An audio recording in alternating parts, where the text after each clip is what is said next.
Hello, this is Erica with Launching Legacies.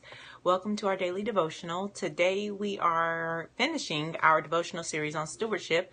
I hope you've enjoyed it thus far. We're going to end with 5 characteristics of good stewards. And this is coming from several different collections over reading things about stewardship, but I kept this devotional pretty simple. We look at the parable of the talents. If we look at the story of Joseph, we can look at several other stories. Daniel is a very good steward of his position. He's a leader, but he's definitely stewarding his position and his authority. There's a lot of stewardship that happens. Esther is a good steward as well. She's stewarding the safety of her community. So if we look collectively at stewards across the biblical timeline from Old Testament to New Testament, they seem to have 5 characteristics that are very important. So let's kind of dig into them. Number 1, the characteristic of honesty. Okay, so honesty met number 1 because it's important that a person who is a steward be honest with themselves and with those who they are stewarding for, or with others, right? So who they're stewarding for, whoever is the owner or possessor of the things which they're stewarding, and also for those who are involved in that thing. So for example, if I'm talking about stewarding money, I need to be honest with myself about this money, how well I handle money, how if I have troubles managing money, I need to be mindful and honest about that self first and then towards others, because a lot of time what happens with poor stewardship is just pure dishonesty. People they're not honest. They're not honest with one another. They're not honest with themselves. And so in that delusion type of thinking, or just pure dishonest lying type behavior, we get a lot of problems. For example, let's go back to the Matthew 25, the parable of the talents. If the poor steward, the one that got the 1 talent, because it was given to him according to his ability, is what the scripture says. If he had known that he wasn't a good steward of money, that would have helped him to seek out the help that he needed, right? Because he didn't know that I was given this 1 talent because I'm not very good with money.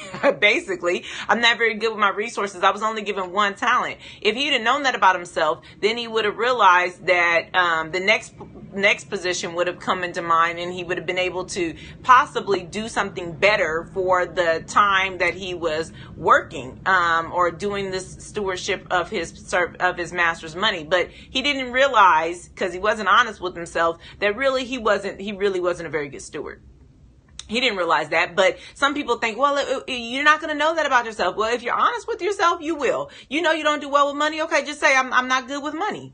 That way, you know to take the proper action in order to get whatever needs to get done, because otherwise you're going to struggle and you're not even going to be saying honest things to yourself. You may think, I can handle it this time. No, if you didn't handle it last time, you're probably going to struggle handling it this time. You might need some help. That's basically what needs to happen. So we need to be honest with ourselves. We need to be honest with others if we're going to be good stewards. If you know that you are a sucker for your kids as a parent, you're stewarding your children. If you know that you don't know how to stand up and tell them or discipline them when it's necessary, you need to say it, because that's poor stewardship to not stand up and discipline your children. Your children need to be disciplined. That's part of what's teaching them to be better. So if you struggle in that place, just say it.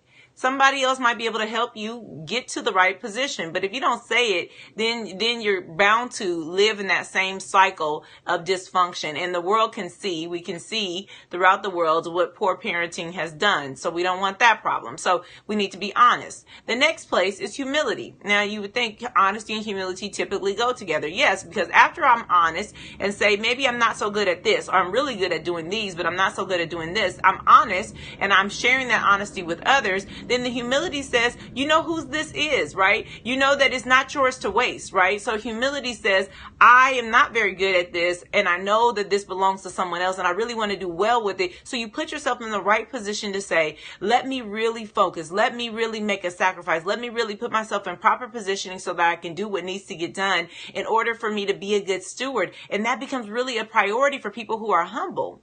Humble people really see things for what they are. They know what their position is. They know what their capabilities are. They're not lying to themselves or others. They're able to put things in right perspective and then take the proper action. I'm not saying debase yourself or degrade yourself in any inappropriate way, because that's not really humility. That's false humility. But put yourself in correct positioning. This is not my strong suit. And so I'm going to need to rely on, and I know God really wants me to do well as a parent. I know he really wants me to do well with my finances. I know he really wants me to do well on this job. And since I'm a steward of the job, of the parenting, of the money, then I need to really utilize the resources that are helpful for me. I need to be humble and not assume that I'm going to all of a sudden jump up to the top of the ladder when I know I really wasn't at the top of the ladder before. It's going to take a process for me. And so I humble myself to say, God, these things belong to you anyway. Let me do what's best for you. And so humility is number 2. Number 3, wisdom. It'd be great if stewards were wise, okay?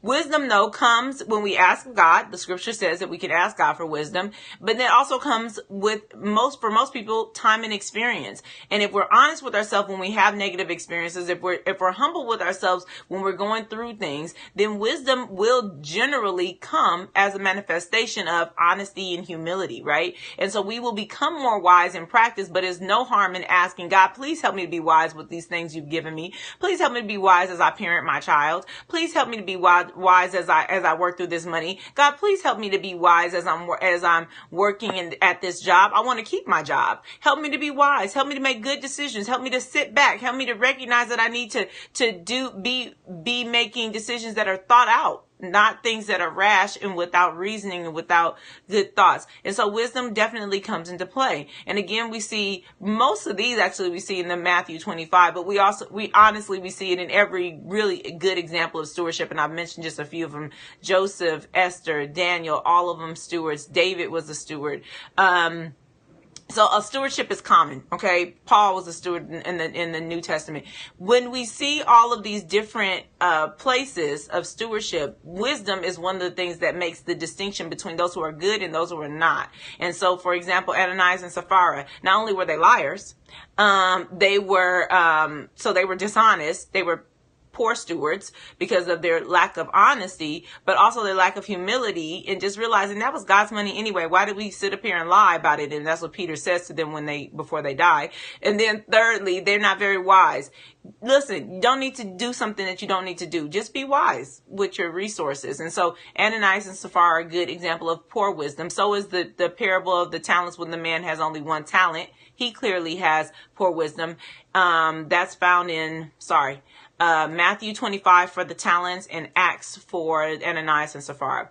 So let's look at the 4th area, though, is flexibility. Flexibility is important. Why? Because a person doesn't know the uncertainties of stewardship. So what does that mean? You don't know when you're going to become a steward or something, and you don't know when that stewardship is going to end, and you don't know what the stewardship is going to entail. And so if you're not flexible, if you're not able to say, oh, okay, it's time to give it up now. Okay, great. I was hoping to do some more things with it, but that's okay. I'll give it back.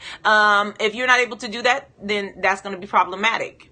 If you are not ready to deal with something different than what you thought you were going to deal with, then that can be problematic. In parenting, this becomes really interesting when we go from having one child to having multiple children, and you think that your second or third child is going to be like your first or your second child was, and turns out they're not, right? And so there's an issue of flexibility. You need to be able to understand this person as an individual. And so good stewardship as a parent means being able to be flexible as this child is different than the other children that you've raised. They're not going to do things the same way. And so if you're not flexible, you'll be a poor steward because you're stewarding the life of an individual. And an individual is, in fact, individual. And so it's different.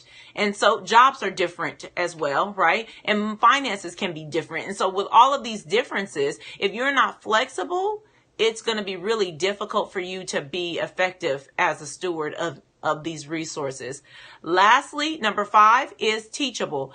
Are you teachable? Why? Because stewardship looks different over time, right? The uncertainty definitely makes you need to be flexible, but sometimes you actually need to learn. If you're going to be a good steward, you need some professional development, right? You need to grow in the stewardship. You need to learn what it looks like to steward. If you want to be a millionaire, stewarding millions is very different than stewarding hundreds, right? Or thousands. So you need to learn what stewardship should look like as you grow into the millions, as you you grow into the higher numbers, or if you're dealing with more important people, or if you're dealing with more sophisticated situations. At the end of the day, stewardship requires us to be learners. We need to be teachable.